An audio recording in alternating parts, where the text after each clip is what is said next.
দেশে আমদানি করা এলএনজির ব্যবহার শুরু হয় ৮ বছর আগে। গ্যাস সংকট কমাতে নিজস্ব কূপ খননে মনোযোগ না দিয়ে আমদানি নির্ভরতা বাড়ায় তৎকালীন সরকার, যা এখন বহুমুখী ঝুঁকি তৈরি করেছে।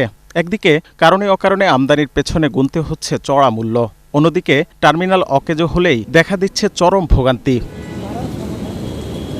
বিশ্লেষকরা বলছেন, গ্রাহকদের ভোগান্তি লোকসান যেমন বাড়ছে, তেমনি আর্থিক চাপ সামাল দিতে হিমশিম খেতে হচ্ছে বর্তমান সরকারকেও।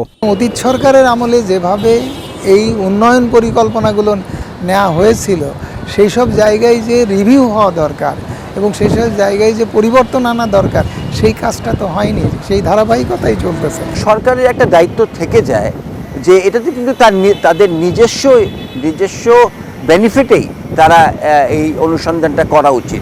দেশীয় গ্যাসের চেয়ে আমদানি করা এলএনজির দাম প্রায় ৫ গুণ বেশি। তবুও গ্রাহক চাহিদা পূরণে আরও ২টি এলএনজি টার্মিনাল স্থাপনের পরিকল্পনা করছে সরকার। আছে আইএসও সিলিন্ডারে করে সরাসরি গ্যাস আমদানির আলোচনাও। কিন্তু বিশ্লেষকদের মতে, প্রতিযোগিতা সক্ষম দামে সরবরাহ করতে না পারলে ওই গ্যাস কাজে লাগাতে পারবে না গ্রাহক। তারা এটা অ্যাফোর্ড করতে পারবে, কিন্তু আমি মনে করি এটা অ্যাফোর্ড করতে পারবে সাময়িক। কারণ এটা যদি অ্যাকচুয়ালি কস্ট এফেক্টিভ হতো, তাহলে তো আমরা এইভাবেই আনতাম, ঠিক না?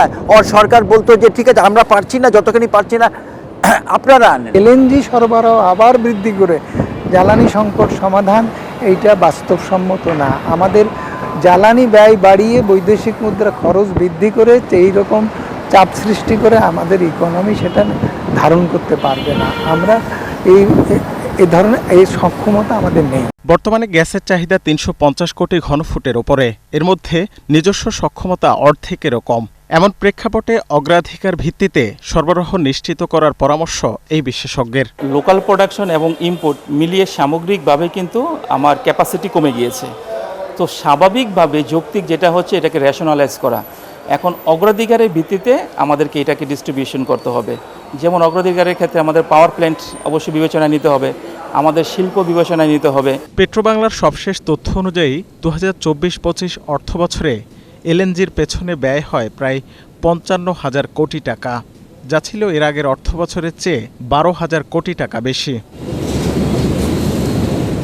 রাকিব হোসেন, ৭১, ঢাকা।